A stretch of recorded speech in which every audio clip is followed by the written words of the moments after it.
The Secret at Cottonwood Creek. The last light of the Arizona frontier often revealed things men spent their entire lives trying to hide. If you're new here, subscribe to the channel and tap the bell icon. Stories like this deserve to be remembered.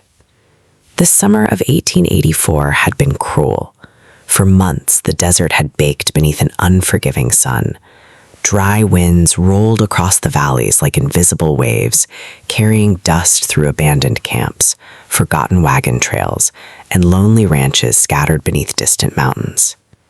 Elijah Boone knew that loneliness well. His ranch stood several miles outside the nearest settlement, tucked between rocky hills and a narrow ribbon of water known as Cottonwood Creek. The place was quiet enough that a man could hear his own regrets, and Elijah had plenty of those. A former cavalry scout, he had spent years riding through frontier conflicts that left scars no doctor could see. He had watched friends die beneath gunfire. He had buried men whose names were already forgotten. The war years had ended, but they still followed him through his dreams. That evening, he guided his horse down a familiar trail beside Cottonwood Creek. The sky burned orange and gold. Cottonwood trees swayed gently in the breeze. The world felt peaceful. Then he heard something. A horse. Not running. Falling. Elijah instantly pulled his reins. His horse snorted nervously. The sound came again. A painful cry. Then silence. His hand moved instinctively toward the revolver resting on his hip. Years of survival had taught him caution. Slowly, he rode toward the sound. The creek curved around a cluster of boulders, hiding part of the shoreline from view. As Elijah approached, he spotted a chestnut horse lying near the water's edge. The animal was exhausted.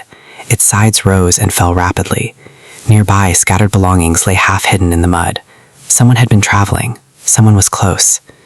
Elijah dismounted carefully. The fading sunlight stretched long shadows across the creek. He knelt beside the horse. The animal was alive but weak. Then a splash echoed across the water. Elijah looked up. A figure stood waist-deep in the creek. A young woman. For a brief moment, neither moved. She looked startled, terrified. Her dark hair clung to her face and shoulders. Water dripped from her clothing. But something else caught Elijah's attention, something she clearly did not want anyone to see. A detail, a truth, a secret that immediately explained the fear in her eyes. The frontier was not kind to people who looked different. It was even less forgiving toward those who carried identities that powerful men disliked.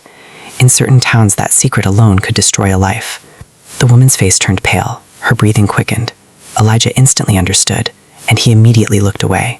The gesture surprised her. Most men would have stared. Most men would have demanded answers. Most men would have used the moment as power. Instead, Elijah lowered his eyes toward the ground. "I didn't mean to intrude," he said quietly. The woman remained frozen.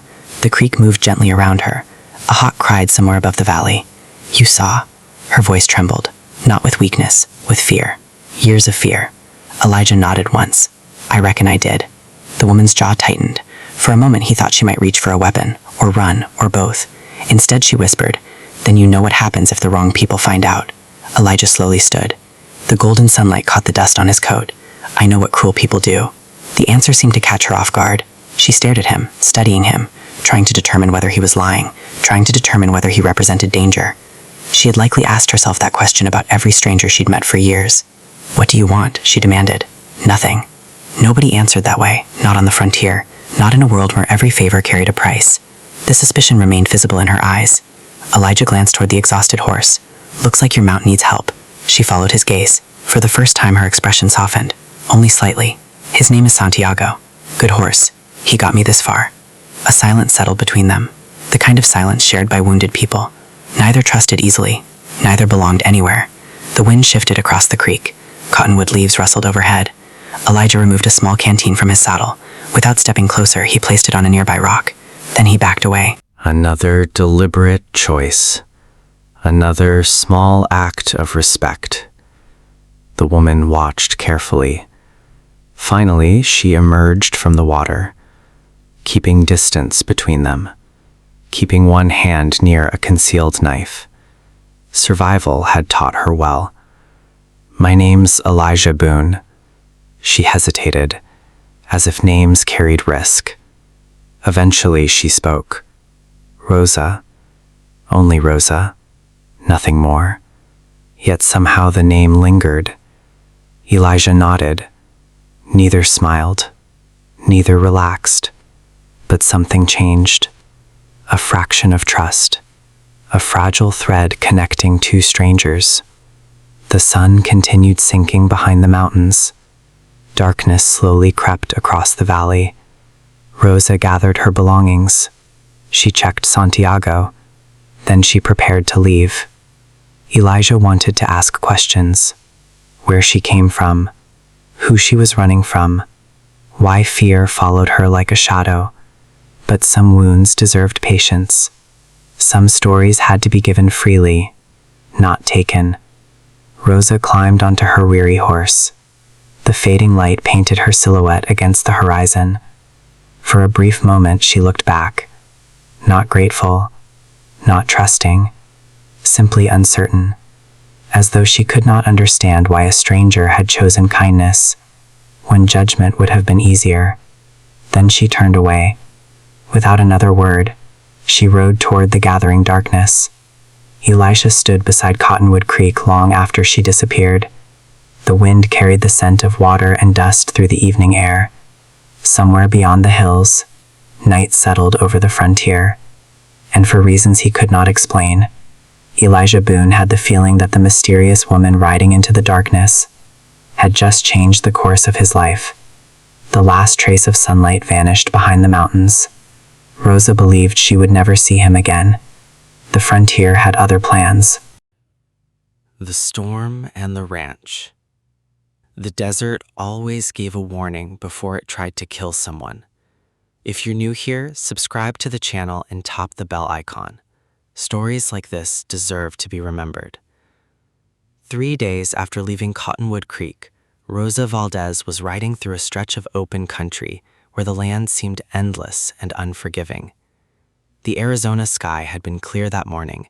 Now it looked different. Dark clouds rolled across the horizon like an advancing army. The wind carried the sharp scent of dust and rain. Santiago shifted nervously beneath her. The horse sensed danger before she did. Rosa tightened her grip on the reins. For years she had survived by trusting her instincts. The same instincts now whispered a warning. Find shelter, fast. She urged Santiago forward. The nearest settlement was still hours away. The mountains offered little protection. The storm moved quicker than expected. A distant rumble echoed across the valley, then another. The sky darkened. Dust spiraled upward from the desert floor. The wind became violent. Within minutes, visibility began disappearing. Rosa wrapped a cloth around her face. Sand struck her skin like tiny knives. Santiago struggled against the growing storm.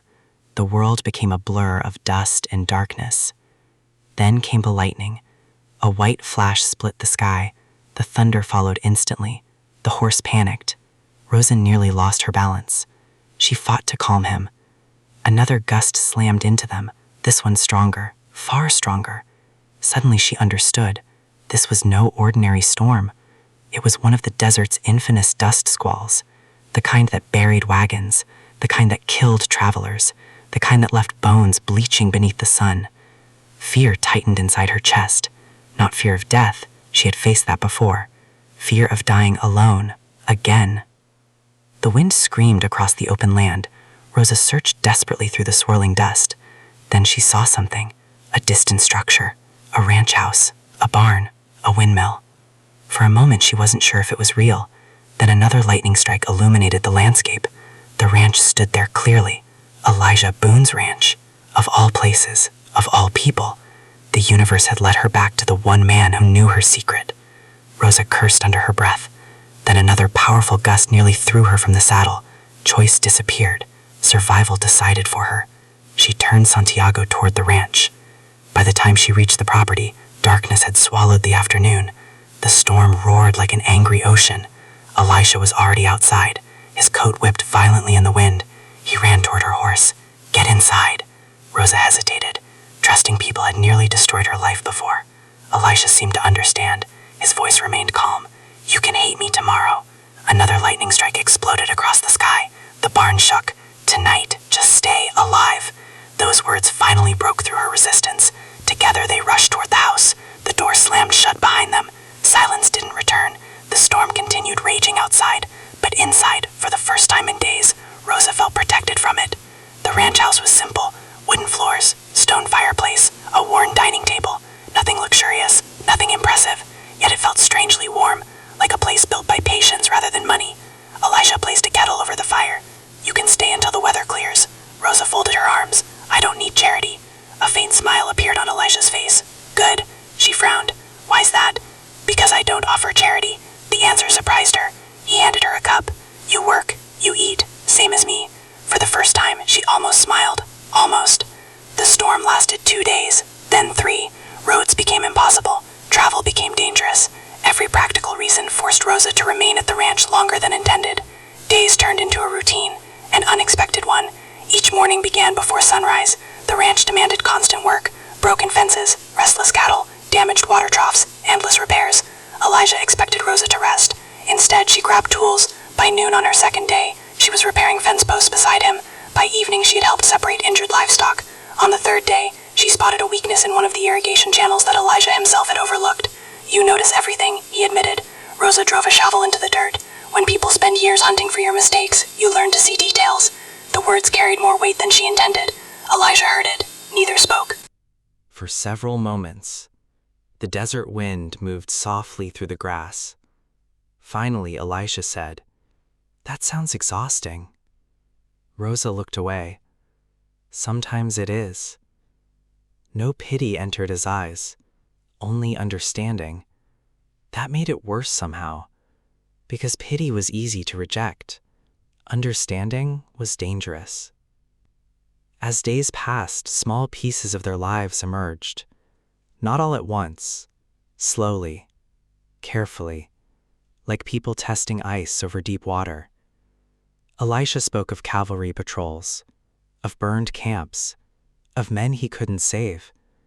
Some nights he stared into the fire as if ghosts sat across from him. Rosa recognized the look. She carried ghosts too. She spoke little about her own past, only fragments. A town she could never return to, family members lost long ago, people who judged before they listened, people who feared what they didn't understand. One evening, while repairing part of the barn roof, Rosa slipped. The wood shifted beneath her. For a brief second, she lost her footing. Elisha caught her arm instantly. His grip was firm, protective, nothing more. Yet neither moved. The world seemed strangely quiet. The distant cattle disappeared. The wind faded. Only their eyes remained. Brown meeting brown. Two lonely people standing closer than either expected. Then Rosa gently pulled away, and Elijah looked toward the horizon. Neither mentioned it again, but both remembered. The storm eventually passed. Blue skies returned. Golden sunlight covered the valley. Yet Rosa delayed leaving, then delayed again. Neither discussed the reason, perhaps because both already knew. One evening they sat beside a campfire outside the ranch house. The stars stretched endlessly above them. Coyotes howled somewhere beyond the hills. Elisha attempted to tell an old cavalry story. Halfway through, he forgot part of it, then accidentally mixed 2 different stories together. The result made absolutely no sense. For several seconds, Rosa stared at him. Then something unexpected happened. She laughed. A real laugh. Not polite, not forced, not careful. A genuine laugh that seemed to surprise her more than him. The sound echoed softly across the ranch. Bright, alive, unburdened. Elijah found himself smiling, not because of the joke, because of her, because for one brief moment, the fear left her eyes. The campfire crackled beneath the desert stars. Orange light danced across their faces, and for the first time in years, Rosa Valdez laughed beside a fire. The sound drifted into the night wind. A small thing, a simple thing, yet somehow it felt like the beginning of something neither of them fully understood. The forbidden heart. Some silences become more dangerous than gunfire. Morning sunlight spilled across Elijah Boone's ranch, painting the fields in gold. The storm had passed weeks ago, but something else had arrived in its place. Routine. The kind of routine that slowly changes people. Every sunrise now seemed to begin with 2 riders instead of 1. Every evening ended with 2 tired figures returning from the day's work. Neither spoke much about it, neither acknowledged it, yet both felt it. Rosa Valdez had intended to leave the ranch countless times. At least that was what she told herself. Each morning she found another reason to stay. A fence needed repair, a horse needed tending, a water trough needed rebuilding. The excuses were becoming thinner. The truth was becoming harder to ignore. For the first time in years, she felt safe. That realization frightened her more than any outlaw ever had. Trust had a way of becoming weakness, and weakness often became pain. One afternoon, they worked beneath a brutal desert sun, repairing a damaged corral. The air shimmered with heat. Sweat soaked their clothing. Dust clung to their skin. Elijah hammered new boards into place while Rosa measured the damaged sections. "You ever think about leaving this place?" she asked suddenly. Elijah paused. The question seemed to surprise him. "Every winter." Rosa laughed softly. "I'm serious." "So am I." He drove another nail into the wood. "Every winter I think about selling everything and disappearing." "What stops you?" For several moments he said nothing. Then he looked toward the distant hills, the graves. Rosa's expression softened. Elijah rarely spoke about his past. Today felt different. "My wife is buried here." The words hung heavily between them. Rosa froze. He had never mentioned a wife before. "She died 10 years ago."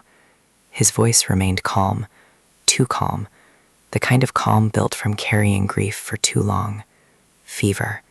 The hammer stopped moving. "I was away with the cavalry when it happened." Rosa saw something pass through his eyes. Not sadness, guilt. Raw, ancient, still bleeding beneath the surface. "When I got home, she'd already been buried." The wind moved gently across the ranch. Neither spoke. Some wounds needed silence more than comfort. Finally, Rosa whispered, "I'm sorry." Elijah nodded once, then returned to work. But the memory remained, like a shadow standing beside him. That night, Rosa lay awake, staring at the ceiling. She thought about Elijah's loneliness. She thought about the years he had spent carrying that guilt. Most men she had known hid pain behind anger. Elijah hid it behind kindness. That somehow felt heavier. The following week brought a cattle drive through a neighboring settlement. Several ranchers gathered in town. Elijah needed supplies. Rosa insisted on helping. The town itself was small, a handful of buildings clustered around a dusty main street. The saloon stood near the center. A blacksmith worked beneath a wooden awning. Children chased each other through the dirt. At first, everything seemed normal. Then Rosa noticed the stares. People always stared. She had grown accustomed to it. But this felt different. Longer, sharper. Questions hidden behind polite smiles. An elderly woman whispered something to her husband. 2 men outside the general store watched Rosa carefully. One even removed his cigar, as if trying to get a better look. Rosa immediately felt old fears returning. Elijah noticed too. His jaw tightened. "Stay close." She hated those words, not because he was wrong, because she knew he was right. Inside the store, conversation stopped when Rosa entered, only briefly, but long enough to remind her how quickly strangers became judges. Afterwards, they returned to the ranch. Neither discussed it. Neither needed to. The frontier had always been suspicious of outsiders, and Rosa carried enough differences to make people uncomfortable. Days later, the rumors began. Whispers traveled faster than horses. Questions spread from ranch to ranch. Who was the woman living with Elijah Boone? Where had she come from? Why was she hiding? Why did she avoid speaking about her family? Some questions came from curiosity. Others came from something darker. Fear. The frontier often confused difference with danger. One man paid particular attention. Wade Mercer, the owner of several businesses throughout the county, former outlaw, current businessman. a man whose expensive clothes could not completely hide the violence beneath them. Wade Mercer had survived the Wild West by understanding people's weaknesses and exploiting them. When rumors reached him, he became interested. Very interested. One evening he arrived at the ranch. His polished boots kicked dust across the yard. 3 riders accompanied him. Elijah stepped onto the porch. Rosa watched from the barn. Mercer smiled. The smile never reached his eyes. Elijah Boone. Wade. Mercer glanced toward the barn, toward Rosa, toward the secret he sensed but had not yet uncovered. Interesting company you've been keeping. Elijah's expression hardened. Business, Wade? Mercer chuckled. Just being neighborly. Nobody believed that, least of all Elijah. Mercer eventually left, but his curiosity remained, and curiosity often became danger. That night Rosa sat alone near the creek. Moonlight shimmered across the water. The sound reminded her of distant memories, some beautiful, most painful. Elijah approached quietly. He sat beside her. Neither spoke immediately. The silence felt comfortable now, a rare gift. Finally, Rosa said, "You ever feel like trouble follows you?" Elijah smiled faintly. "Only every day." For the first time, Rosa told him more. Not everything, but enough. She spoke of towns where people refused to serve her family. She spoke of violence disguised as justice. She spoke of betrayal from people she once trusted. She spoke of running, always running. The memories hurt, yet somehow sharing them hurt less. Elijah listened without interruption, without judgment, without pity, only respect. When she finished, he stared at the creek. "You shouldn't have had to survive all that." Rosa looked away. "Doesn't matter. It matters." The certainty in his voice startled her. For a moment, neither moved. The moon reflected in the water. The desert seemed impossibly still. And suddenly, Rosa understood something dangerous. She was beginning to care what Elijah Boone thought. The realization terrified her, because caring meant losing. Eventually. It always did. Weeks later, under a brilliant moonlit sky, they rode together across the valley. The night air felt cool against their skin. Silver light covered the desert. The world seemed suspended between dreams and reality. Their horses moved side by side, close, comfortable. Elijah glanced toward Rosa, then away, then back again. He looked like a man fighting a battle nobody else could see. Finally, he spoke. "Rosa." His voice stopped. Whatever words had been coming never arrived. Hoofbeats echoed suddenly across the valley, distant, fast, approaching. Both riders turned instantly. The sound grew louder. More horses, several of them, coming directly toward the ranch. The peaceful night shattered, and somewhere deep inside, Rosa felt a familiar fear awaken once more. History, she feared, was beginning to catch up with her. The truth they cannot hide. Some truths do not arrive quietly. They arrive like a wildfire carried by desert wind. The riders, what appeared beneath the moonlit sky that night, brought more than dust and hoofbeats. They brought trouble, and trouble had finally found Rosa Valdez. Morning arrived beneath a pale gray sky. A cold wind swept across the valley. The ranch felt different. The peace that had settled there over recent weeks seemed fragile now, as if the entire place were holding its breath. Elijah sensed it immediately. Years of frontier life had taught him to recognize danger before it appeared. The men who had ridden through the valley belonged to Wade Mercer, and men like Wade Mercer never spent time or money unless they expected something in return. 3 days later, Elijah rode into town for supplies. The moment he entered the main street, he felt dozens of eyes following him. Conversation stopped, store owners exchanged glances. A group of ranchers standing outside the saloon fell silent. The silence said everything. Something had happened, something everyone already knew, everyone except him. He tied his horse outside the general store. Before he could enter, an older rancher stepped into his path, Tom Harper, one of the few men Elijah respected. Tom removed his hat. His expression looked troubled. "You heard?" Elijah's stomach tightened. "Heard what?" Tom hesitated, then sighed. "Wade's been digging into the woman's sting at your ranch." A cold feeling spread through Elisha's chest. "What kind of digging?" "The dangerous kind." The words landed heavily. Tom looked around before lowering his voice. "He found records." "What records?" "Records from New Mexico." Elisha said nothing. Tom continued. "Names, family history, old court documents." A muscle tightened in Elisha's jaw. He already knew where this was going. The frontier often cared more about bloodlines than character, more about fear than truth. Wade Mercer understood that better than anyone. By sunset, the rumors had spread throughout the county. People whispered in saloons, at church gatherings, at cattle auctions, at dinner tables. Some exaggerated, others outright lied. The stories became uglier with every retelling. And at the center of all of them stood Rosa, a woman most of them barely knew. Back at the ranch, Rosa saw the truth in Elijah's face the moment he returned. "You know." It wasn't a question. Elijah nodded. The silence that followed felt heavier than any conversation. Rosa stared toward the distant mountains. For several moments she said nothing. Then she laughed. Not because anything was funny, because she was tired. Deeply tired. Took longer than usual.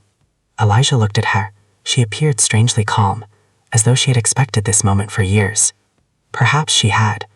"I can leave tonight," she said quietly. The words hit Elijah harder than he expected. "No." She finally turned toward him. "No? No." The answer came immediately, without hesitation, without doubt. Rosa stared at him. Part of her wanted to believe him. Another part remembered every town she had ever fled, every door that had closed, every face that had changed after learning who she was. History rarely repeated itself kindly. The following morning, Wade Mercer made his move. A public meeting was called inside the town hall. Nearly everyone attended. Farmers, merchants, ranchers, families. The room filled with tension before a single word was spoken. Dust floated through beams of sunlight shining from high windows. The air felt thick, heavy, like the moments before a storm. Wade stood near the front, confident, well-dressed, smiling. The smile of a man who believed he already controlled the outcome. Rosa arrived with Elijah. Every eye immediately turned toward them. The room became silent, painfully silent. Wade cleared his throat. "Ladies and gentlemen," his voice echoed across the hall. "Certain information has recently come to light regarding Miss Rosa Valdez." Rosa remained still. Her heartbeat thundered inside her chest. Yet her face revealed nothing. Years of survival had taught her how to hide fear. Wade began presenting documents, names, records, fragments of her family's past. Pieces of history stripped of context, used like weapons. Several townspeople reacted exactly as Wade expected. Fear appeared immediately. Suspicion followed. A rancher stood. "We don't need trouble here." Another nodded. "If she lied about who she was, what else is she hiding?" Murmurs spread throughout the room. The atmosphere shifted, growing darker, more hostile. Rosa had seen this before. Different town, different faces, same fear, same accusations. The old instinct returned. Run. Leave. Before things become dangerous, leave before history repeats itself. But this time something changed. She looked beside her. Elijah stood there, steady, unmoving, not looking away, not abandoning her. For perhaps the first time in her life, someone remained. The realization strengthened something deep inside her. Slowly, Rosa stepped forward. The room fell silent. Wade smiled. He believed she was defeated. Instead, she began speaking. Not loudly, not dramatically, simply honestly. She spoke about her family, about prejudice, about violence disguised as justice, about being judged before she was known, about spending years running from places that refused to see her humanity. Every word came from experience. Every sentence carried truth. The room listened, some reluctantly, others carefully. Several lowered their eyes. Because truth has a strange power. It forces people to confront themselves. Rosa's voice never trembled. She spoke with dignity, with pain, with courage. Most importantly, she spoke without shame. "I spent years believing there was something wrong with me," she said. The room remained silent. There wasn't. A woman near the back wiped away tears. Tom Harper slowly nodded. Several others exchanged uneasy glances. The mood was changing. Not completely, not for everyone, but enough. Fear was losing ground. Humanity was gaining it. Wade Mercer noticed, and he hated it. "You expect us to ignore the facts?" he demanded. Rosa looked directly at him. "No." The answer surprised him. "I expect you to see all of them." For the first time all afternoon, Wade had no response. The silence belonged to Rosa now, not him. The meeting slowly dissolved into arguments. Some residents continued supporting Wade. Others openly defended Rosa. The town stood divided. Yet something important had shifted. People no longer saw a rumor. They saw a person. And that made hatred much harder. As the crowd began leaving, Elijah stepped forward. Every eye turned toward him. The entire room seemed to wait. His decision mattered. Everyone knew it. Wade knew it too. "If you're smart," Wade warned quietly, "you'll walk away from her." The threat lingered between them. Elijah looked toward Rosa. He saw her strength, her fear, her loneliness, everything she had survived. Then he looked back at Wade. It made his choice. Slowly, deliberately, without speaking a word, he reached for Rosa's hand. The room became completely silent. Rosa froze. So did everyone else. Elijah's hand closed around hers, firm, certain, unashamed. No speech followed. None was necessary. The message could not have been clearer. The setting sun poured golden light through the town hall windows. Dust drifted through the air like floating embers. And before the entire town, Elijah Boone chose exactly where he stood, beside Rosa Valdez. Blood on the frontier. Violence rarely begins with gunfire. Most of the time, it begins with fear. The meeting at the town hall ended days ago, but its consequences continued spreading across the frontier like sparks carried by dry wind. The county stood divided. Some believed Rosa Valdez deserved the same rights as anyone else. Others believed she represented a threat simply because she was different. And Wade Mercer intended to turn that fear into something far more dangerous. The summer heat returned with brutal intensity. Dust covered the roads. The rivers ran low. The land itself seemed tense, waiting, watching. At the ranch, Elijah repaired fencing while Rosa worked near the stables. Outwardly, life continued, but neither ignored the reality surrounding them. Trouble was coming. The only question was when. One evening, Tom Harper arrived unexpectedly. His horse was exhausted. His expression looked worse. He dismounted quickly. "Mercer's gathering men." The words landed heavily. Elijah set down his tools. "How many?" "Enough." Tom glanced toward the house, toward Rosa. "He isn't talking about law anymore." A dangerous silence followed. Everyone understood what that meant. The frontier possessed a long history of mobs pretending to be justice. Tom removed his hat. "You need to leave." Rosa stepped forward. "No." Tom looked surprised. "You don't understand." "I understand perfectly." Her voice remained calm, too calm. The calm of someone who had spent years running, years losing homes, years abandoning pieces of herself to survive. No more. The words echoed through the yard. No more running, no more hiding, no more surrendering. For the first time in her life, Rosa intended to stand her ground, even if it cost everything. That night, Elijah sat alone outside the barn. The stars stretched endlessly overhead. The ranch lay silent, yet his mind felt louder than ever. He thought about the cavalry years, the patrols, the ambushes, the men he had failed to save, the violence he carried inside him. For years he had tried becoming someone different, someone gentler, someone better. But now violence was returning to his doorstep, and part of him feared the man he might become if forced to fight again. Footsteps approached quietly. Rosa sat beside him. Neither spoke immediately. The darkness felt strangely peaceful. Finally she asked, "What are you afraid of?" Elijah stared toward the horizon. "Myself." The answer surprised her. He laughed bitterly. "Most men are afraid of losing a fight." His eyes lowered. "I'm afraid I will win one." The confession hung heavily between them. For several moments neither moved. Then Rosa gently placed her hand over his. Not romantic, not dramatic, simply human. A reminder that he wasn't alone. For the first time in years, Elijah believed it. 2 days later, the attack came. Not at night, not hidden, broad daylight.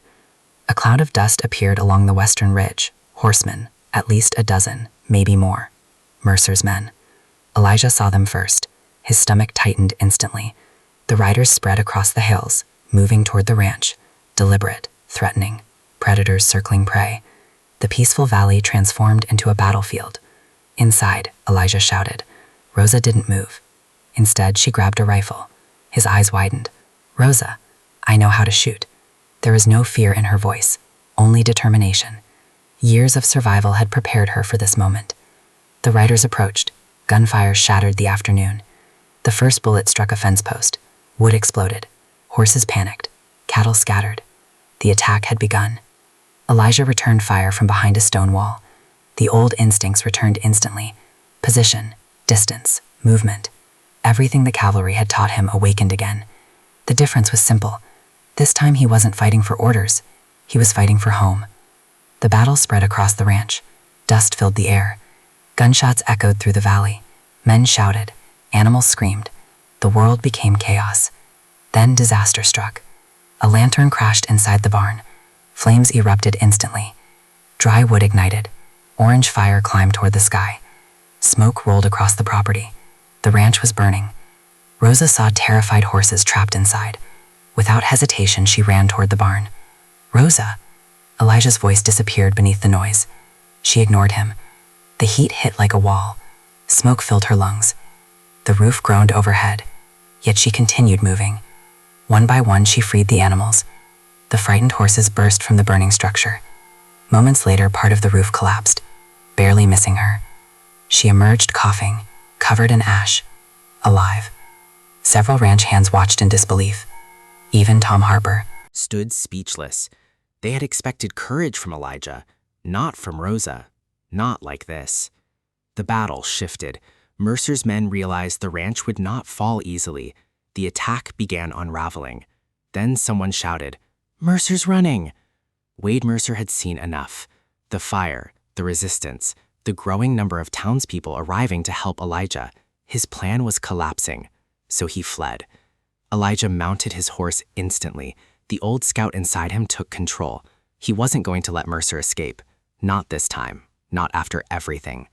The pursuit thundered across the desert, horse against horse, dust trailing behind them. They raced through canyons carved by centuries of wind, past abandoned mining camps, past cliffs glowing beneath the evening sun. The frontier blurred around them. Mercer rode desperately. Elijah followed relentlessly. Finally, they reached a narrow canyon.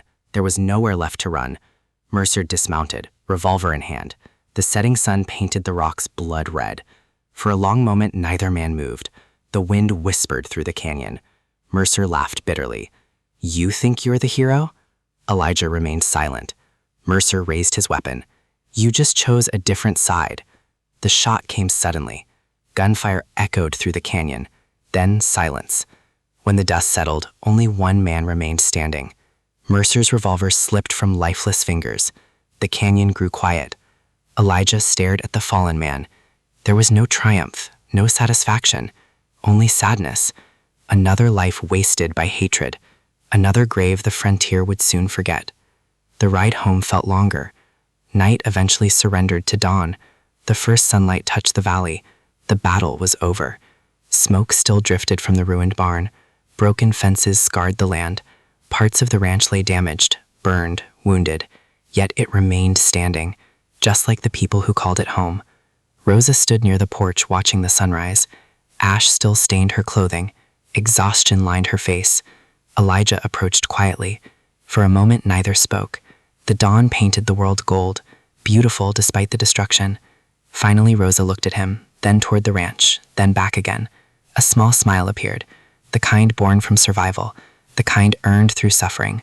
Around them, the damaged ranch stood against the morning sky, broken in places, scarred in others, but still standing, just like Rosa, just like Elijah, and for the first time, the future no longer felt impossible. The only home she'd ever known. Some people spend their lives searching for a home. Others discover that home was never a place at all. It was a choice. a hand that stayed when everyone else walked away. If you're new here, subscribe to the channel and tap the bell icon. Stories like this deserve to be remembered. The weeks following the attack passed slowly. The frontier had a way of moving on after violence, not because people forgot, because survival demanded it. Summer gradually surrendered to autumn. The brutal heat softened. Cooler winds swept across the Arizona valleys. The scars left behind by Wade Mercer's hatred remained visible throughout the county. Burned fences, broken buildings, fresh graves. Yet life continued. It always did. The ranch became a place of rebuilding. Every sunrise brought new work. Every evening revealed another small victory. Elijah repaired the damaged barn board by board. New timber replaced burned beams. Fresh fencing stretched across fields once blackened by fire. The ranch was healing. So were the people living there. Rosa worked beside him every day, not because she had nowhere else to go, because she had finally found somewhere worth staying. That realization still felt unfamiliar. For years she had lived with one eye on the horizon, always prepared to leave, always prepared to run. Now the urge was fading, slowly, like a wound closing. The townspeople changed as well. Not everyone. Some prejudices ran too deep, some hearts remained closed, but others began opening. Tom Harper frequently stopped by the ranch. Several families who had once avoided Rosa now greeted her openly in town. Children cared even less about rumors than adults. Within weeks, they followed her through the market asking questions about horses and ranch work. Their acceptance felt effortless, natural, the way acceptance should have always been. One afternoon, Rosa stood outside the general store when an elderly woman approached, the same woman who months earlier had stared suspiciously from across the street. The woman hesitated, then offered Rosa a small basket of bread. A simple gesture, yet somehow it carried enormous weight. "I'm sorry," the woman said quietly. No excuses, no explanations, only honesty. Rosa accepted the bread, and the apology. Healing rarely happened all at once. Sometimes it arrived through small moments, tiny acts of courage, tiny acts of grace. At the ranch, another battle remained unfinished, one that nobody else could fight. Elijah's. The ghost he carried had survived longer than any enemy, longer than any war, longer than any wound. One evening he rode alone toward the small hill overlooking the valley, the same hill where his wife rested beneath a simple wooden marker. The sunset painted the mountains gold and crimson. The wind moved gently through the grass. For years Elijah had visited this place carrying guilt, believing he had failed, believing he deserved to suffer for surviving. Today felt different, perhaps because someone had finally taught him that grief and loyalty were not the same thing.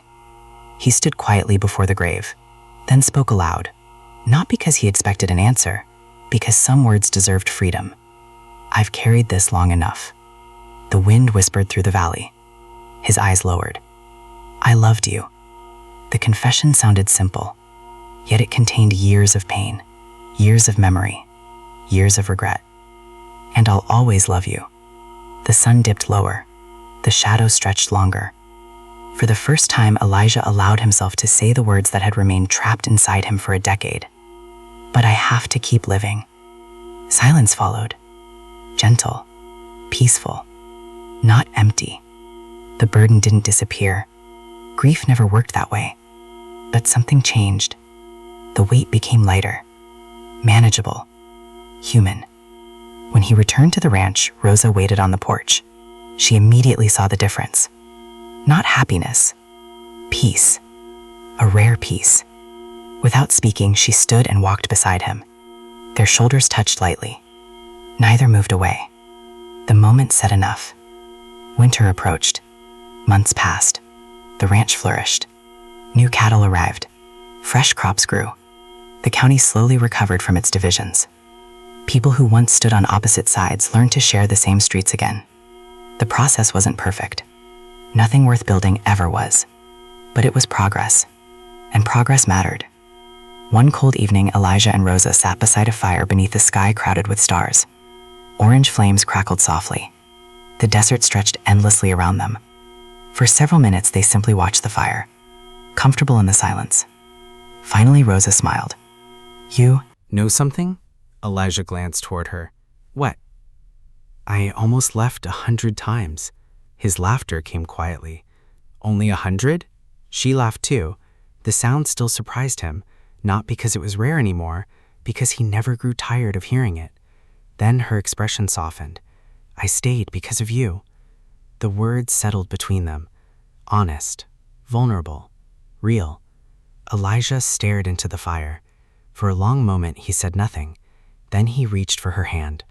This time there were no crowds watching, no enemies threatening, no fear hiding between them. Only truth, only choice. I was hoping you'd stay.